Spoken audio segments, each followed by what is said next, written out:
encouraging people to make space for God in their lives and resting in the truth that God is actively pursuing us all. Constantly asking ourselves the question, are we doing our part to pursue Him? We are Monique and Erin, and we are attempting to communicate God's truth in a bold, unique, and honest way. By clearing the air and learning to breathe and realizing that the yoke of the Lord is lighter than you think. So welcome to The Clearing Space. Hey, it's Monique and Erin, and we're just dropping in because last night we had an awesome writers group meeting, and just some, if you've ever stood out in the middle of a parking lot with a friend and talked for an hour and a half after an event that you've left, and you're supposed to be at home putting the kids to bed, and they're still running in the parking lot and you're talking. We had one of those for a bit last night, and so we just thought we'd share and just come through some of that stuff. And it was my first time going to the writers group. I'll let Erin tell you, because she's been more often than I have, where it is and maybe the background of it. But it was just so interesting to be in a room filled with creative people that have a common vision, a common goal, which is to one day, or several of them already have written at least one work and want to continue in that heartbeat. So it started me thinking about a dream that I've had since third grade. I remember being this little third grader. Our homework assignment was to share 3 things that you will do in your lifetime when you grow up. And I don't remember any of the other 2. Perhaps because I've already done them. No, I don't know. Let's assume, yes. We're just going to assume that. Victory. But I do remember saying, kind of as the wrap-up in my elegant third grade words, I said, and someday I would like to sit down and write a book about my life.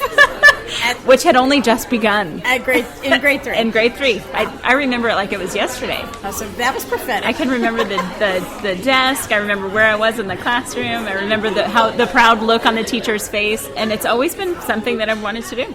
Well, mine was to sing on Broadway. So I'm happy that yours is probably more feasible than mine. But who knows? I did have some maybe they're not that impossible. I suppose if I was dying, maybe they would let me do it.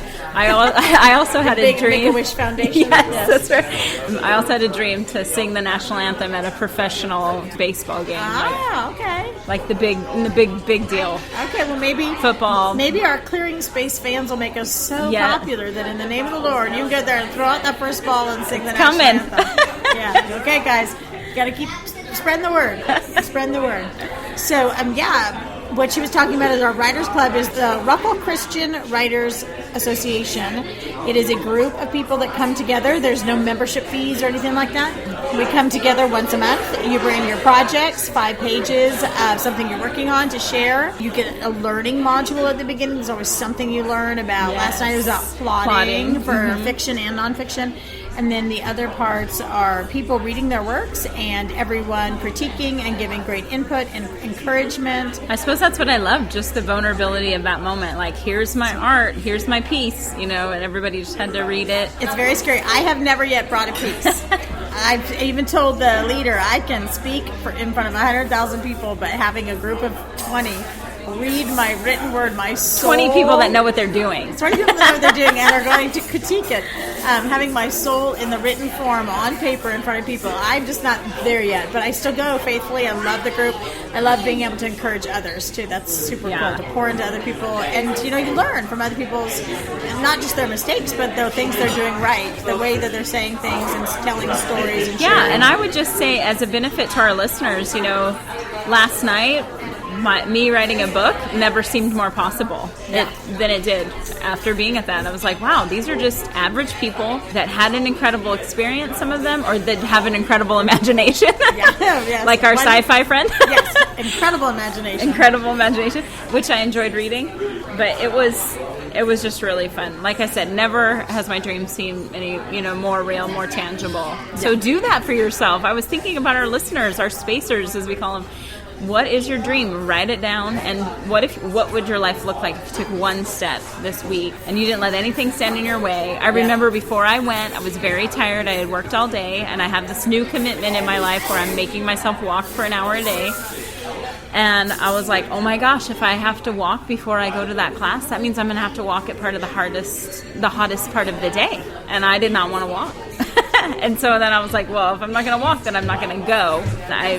really just shut up and put my headphones in and started walking. Just started. You took the first step. Yes. Which, love that you say that, because I am reading a book right now called The War of Art. And the entire book is about resistance and personal resistance. And I will warn anyone out there that is a spacer and is used to a more faith-based reading genre.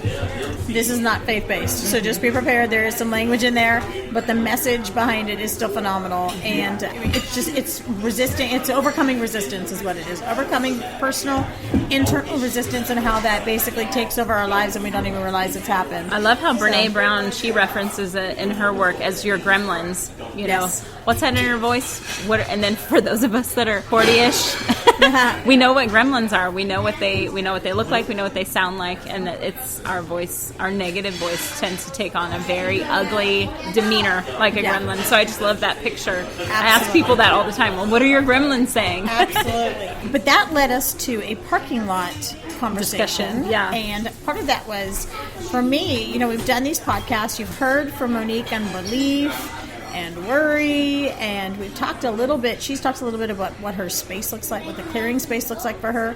But I thought, there's a lot of people out there, this may be a new journey for you. Yeah. Reading the Bible may be a new hope thing. It is. I hope for some of you it is. I know. I know. So we've heard from some yes, that this is not a normal part of their life, so this is definitely a new thing. I thought I'd like for Monique and I to tell you what our clearing space looks like and how that works for us, just to give you some launch pad ideas. Don't rinse and repeat. Don't do what we do. Do what feels right for you. For me, going to that writer's club is such a chance to pour into other people. I get excited about my own writing. And from my writing, then I get up the next morning. I'm up at 6 a.m. I'm writing for 2 hours. So it's a launch pad for me. It incites something good inside my heart.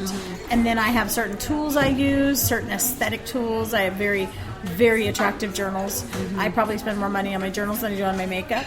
And or anything else. Yes, because that is so important to me to have these tools that inspire me. I can feel the cover. The cover usually has a texture to it, or it's very often got some bling. I have a friend that loves pens too. Yes, color. I know some people like to color pens. Oh, I do color. Coordinate. Yeah, I have a lot of color. If it inspires you to write more, then so what? Exactly. You're here to achieve your dreams. Exactly. And so in my clearing space, I also, on the website, if you go over to the clearing space, actually it's called the space button, there's a couple of tools that I like to use and that Monique likes to use. You're big into the YouTube videos. Tell us about that. I'm a YouTuber, yeah. Whatever I can find on YouTube. I love what people are doing. I will Google YouTube terms like focus music. There's a violinist that is doing some dubstep music. I cannot listen to anything that has words. It sounds weird to say I can't be worshipful in my clearing space, but that happens at a different time for me, like the music part. I am a very musical person, so if I know the words, or even if I think I know the words to the song, I'm going to think about the words to the song. I'm not in a listening posture at that point.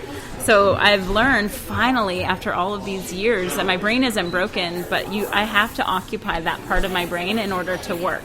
So no matter what I'm doing. I'm going to have you break that down. So for those of you that's new, it may be very understandable to replicate what goes on in a worship service in your quiet time. And that's awesome, because we're worshiping God. We're in His Word.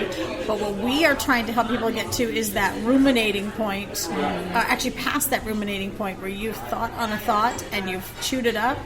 And then you're able to be in that space and let God speak to you. So what Monique is saying specifically is that for her, having worship music going on distracts that part of her brain from being in total listening mode or dwelling mode or whatever word you want to put to it. So that's important. But that may not work for you. Maybe you need a worship song that then ends and then there's a big empty space and you just go. You just finish the sentence with God. Yeah. So it can be whatever it needs to be for each person. I am the same way, though. You put on worship music. I mean, Nicole Nordeman is my favorite. She gets me to where I need to be mentally. Yeah. Then the CD has to end, or my brain does not let God work. And it's a struggle. It's very hard to get to that space. I think it's because I'm in the seat of the, like, if you pitch yourself in a counseling office, I don't know why my quiet times happen and God's in the counselor's seat and I'm laying down on the bed. When I'm singing worship music or I'm even praying, I'm in the spot, the position of the talker, I'm the person sharing. I have to get up out of that seat. Not that I ever take the Lord's seat, but I will maybe sit up, and my posture changes when I'm in a listening mode. So when I take stuff in, I'm in a different posture than I am when I'm spitting stuff out. Well, a couple of the tools that I have on the site are called Headspace and Calm. Love Calm. Aesthetically, it just speaks to my brain. It's a lake scene. There's chirping birds. It's just super chill, and it just takes me to that space and really lets God take up that space. It's got a timer to it. You can really it's awesome. Headspace is really cool too. Someone will talk you through that meditation process. Yes. They're trying to get you more to a place of empty, and we want you to go to empty, but beyond empty, because on the other side of emptying your brain and making space is that time where God comes into it. And so I do want to just make it known that calm and headspace may not have the right verbiage it takes to get you to a place with the Lord. Okay. So don't sit there in calm and the headspace things and not take it to the next place. If you get lost in prayer, and perhaps praying isn't the thing that you want to do or that you enjoy doing, or you just don't know how, maybe it's brand new for you, I'm glad you're here, number one. But an app that will do it for you is Abide. Yes, Abide, yeah. Fabulous app. Yes, I have that too. I forgot about that one. Yeah, the Abide app is connected to the YouVersion Bible. So the YouVersion Bible posts a daily verse, and they have partnered up together. So now you have your daily verse coming through at you on your Bible app, and then you have someone else praying for you off that same verse. So there's connection. You have non-worship music in the background too. Right. A looped strum. It's just a focus. Yes. I call it focus. Yeah, focus music. I know, you're right. It's great phrasing. Focus music. And then I also love another prayer app called Echo, and that's really just a place where I can go in and either type my prayer out for someone, or it's always on my phone. If somebody says, "Hey, would you pray for me on that about this?" I can at least add their name, and then hopefully it'll trigger me to remember what it is I'm supposed to be praying for them for. So those are two apps that I use quite regularly, and I enjoy them, and very, very thankful for the creators of those apps. And you may be an artist in watercolor. Just making letting the paint and the water. She doesn't mean me, because I'm not. But you could be. There's an artist. You could be, listener. But yeah, you might just pick up the brush and the paint and not even have an end point in mind, but you just let the colors bleed with the water onto the canvas, and that could be a huge way for God just to bring things to your mind. Just, maybe you need to move your hands. Maybe it's, honestly, I was going to write a book once called God is in the Toilet, and don't be offended by that, people. I used to live in Germany. You don't say bathroom, you say, where's the toilet? Wo ist die Toilette? And every time I would be in there scrubbing a shower or in a bathtub or doing other things, we won't mention unmentionables, it seemed like God would speak to me. And I think it's because I was always so vulnerable. I was finally alone. Nobody wanted to be in there cleaning the bathtub with me. Yeah. So I was always able to hear from God. And so who knows what your clearing space is? That's true. The Lord's spoken to me during many dishes, like sink filled, when it's packed filled, and the water is just the right temperature. No, I don't know. There's something about that time where your mind gets to connect, your spirit gets to connect. Well, and it's usually because no one in your family wants to be around helping you. Yeah, they're not over there drying dishes and talking to you, so you finally have a moment. If you want to be alone, moms, here, we're in our 40s, and I'm going to tell you, if you want to be alone, start cleaning. Yeah. That's the only time that you ever get, mom's vacuuming, I got to go. But who knows what that clearing space is? It's different for everyone. For me, it's great journals, and I want to just give a shout out to thenaturallife.com. I get a lot of my journals from them. Hoping to do a little giveaway in the future of some of the products that we love and the things that make our hearts glow. And they've got a great product line, and they're not expensive. You've got the Echo app, the Abide app. I use Calm and Headspace, which neither I've paid for to this point. There are things you can pay for, but there are also free memberships for both at a very simple level. I also love listening to other people's sermons. So I love where I go to church. I think the message is super awesome every week, but sometimes I find myself just looking for another one, and I found another teacher that I really enjoy listening to. I love his take. It's very different perspective. Where I go to church, it's there's an emotional connection that I love that he makes. We go to the Cornerstone Church together. Yes. Love Pastor Doug, and then who is it that you're listening to? And then I'm listening to Keith Stewart at Spring Creek Church in Garland. And he just, not that the two would not agree, they totally would agree, but their approach is so different. One is much more Doug is much more emotionally connected, whereas Keith comes at the scripture from an academic perspective. And I just love all of this stuff that he's able to cause my mind to think about. So I love a good academic sermon. Yeah. I've always felt that Steve Stroop over at Lake Point, man, Yes. I walk out of there feeling like, man, I was just in a 3-hour credit course on something. You feel smarter when you leave. I love that. If they break out with Greek definitions, my heart just starts to beat faster because I love it so much. So Keith also publishes his notes. He gives you like a short note section, and then if you go online on his website, you can get a big long notes like, woof, here we go. Yeah. And I've just told Erin today that I'm going to start printing those out. It's going to be just another level for me because he helps me think so much, where I can go back through and just listen to his podcast when I'm walking. Hey. Yes. I don't know why I don't listen to music when I'm walking. I love music, but I don't know. But whatever. It's just me. So, and now I can go back and write down some notes and stuff, things that I want to remember. I was just showing my daughter Macy some of the stuff last night. He even has pictures on his notes of any of the projection that he used during the message. So, I know a lot of pastors do that, so I don't mean to take away from one by giving to another. So it's just a tool that I found. Some of you might be sitting here thinking, well, Monique and Erin, you do this. This is your job to speak and teach people, so you've got all this time. First of all, you're wrong, but let's say you were right. I just want to tell you there is a Sunday night. It's called Sunday Evening with Mama T. Thelma Wells, one of the founding members and speakers of Women of Faith, does Sunday Tea. It is a podcast as well. Sometimes she does it as a video blog, which we lovingly call vlog in this world. Sometimes she does a vlog, and it'll be anywhere from 5 to 30 minutes. You never know what you're going to get. It's just her deep thoughts for the week, some challenges, some experiences, whatever she's going through at that time in her life, what she sees going on in God's kingdom. It's just really cool. So let's say you're on minimal time, and let's say you didn't even get to church on Sunday. Listening to her podcast would be an awesome, not replacement.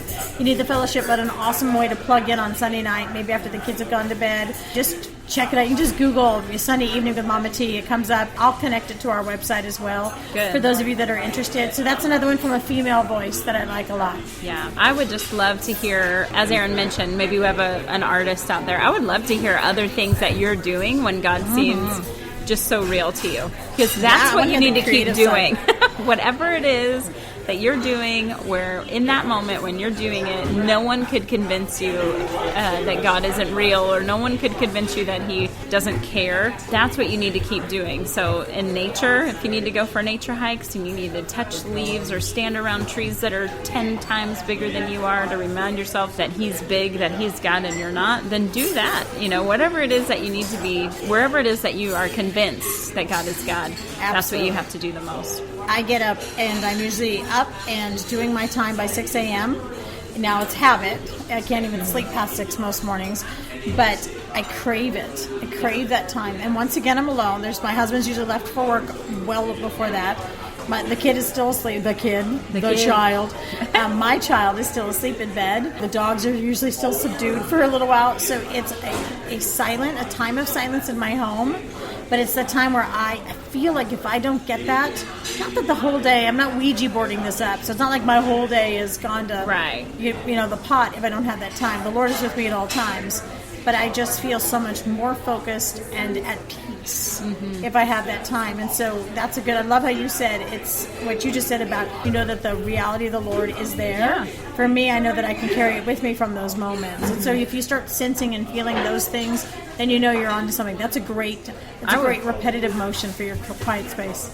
I would just caution anyone from hearing that and being discouraged, because I'm sure it's taken Erin a long time to get to that Many place years. and for her child to mature and grow. And so wherever you are right now, God will meet you right where you're at. I know that there are verses in the Bible that talk about Jesus getting up early in the morning, but this is not an all or nothing deal. Yep. God is not an all or nothing God. He wants all of you, but He understands it's a process. I want to add to that because I have 2 little stories. First of all, many, many years ago when my child exhausted me, he's 12, almost 13, so that moment in the morning comes because he's a preteen, but that wasn't always that way. So I remember I had a missionary friend, Chanel, dear friend of mine, who taught me it was okay to fall asleep while praying at night. But she had to get through the guilt of, oh my gosh, I fell asleep while talking to the Lord. What does that say about me? She overcame that. She said, that says that I fell asleep while talking to the Lord. I was exhausted, but that's what I ended. It wasn't watching TV or wasting my time or reading something I shouldn't have. It was being with the Lord, and He was okay with that. But even to add to that, there are some fitness specialists out there that'll say, if you can't get 30 minutes in at one time, do 10 minutes 3 times a day. Yeah, absolutely. And you can approach this time the same way. If you can't get, let's say, for me, I need huge chunks of time with God because I do so much in it. I write, I pray, I go through my prayer list from church. I do a lot of stuff in my time, so I need those morning hours to be a huge chunk. But when I was a younger mother and I didn't have that, if I got 5 minutes here and 2 minutes there and 3 minutes there, it wasn't like I was trying to add up to this magical, I got 30 minutes in with God. It just was a way for me to sprinkle it in to make sure that I was never far, that I wasn't starting to spiral downward or get too far away, so there weren't bad habits stepping in or awayness, taking over. So that's all I would say. That's all I've got to say about that. Very good. I think the Lord will just applaud your efforts. He knows your heart. Yes, He will. That's good. And He will see that you are putting other things aside to choose Him. And I know that He honors that because that's the story of my life. So, well, this is supposed to be a short plug-in show, and we've done a full show. So hopefully, this will give you some insight to what we do and just some things that make it more enjoyable and not so. We never want this to feel like, I have to do this, I have to do that. The Lord is something to be joyful about. Time with the Lord is something to be praised and excited about and look forward to, and something that your body and your mind starts to crave. So hopefully this little snippet on what we do and tools we've used to help us get there and the learning that we've done throughout our decades will help you in your walk. So, we just want to be an encouragement to you. We want to hear from you on what you do, even if it's totally normal or it's something really you think is spectacular, or God has shown you a way that just zooms you into time with Him. Maybe it's just a normal routine that you've picked up on that seems to work. We want to hear from you. We want I to have share an example really quick. Yes. A friend of mine shared with me that she never wanted to throw away those Christmas cards that you get, all those beautiful families, with everybody at their best. So now she keeps them, she stores them on her walking machine. I don't know if it's an elliptical or a treadmill or whatever. While on her elliptical or treadmill, every morning she goes through and she flips through and prays for those families. Wow. I know. I heard that and phenomenal. I was like, shoot, I wish I wouldn't have thrown them away. I know. Now I feel bad. I clean off my fridge once a year and get rid of them. Yeah. So I could, it's great. She walks, but I could just go to my fridge over and over again and pray for people. Every time I eat. Every time I'm getting ice cream. Okay, well, it's been awesome. Anyway. We love you, Spacers, and we will see you at the next show. Thanks so much for spending your time with us. Remember to please spread the word about the Clearing Space. Send us your thoughts. If you have anything that you would like us to pray for you about, please make sure you send us the word. That'd be awesome. Find us on Facebook, Twitter, Pinterest, and at theclearingspace.com. Ciao. Bye.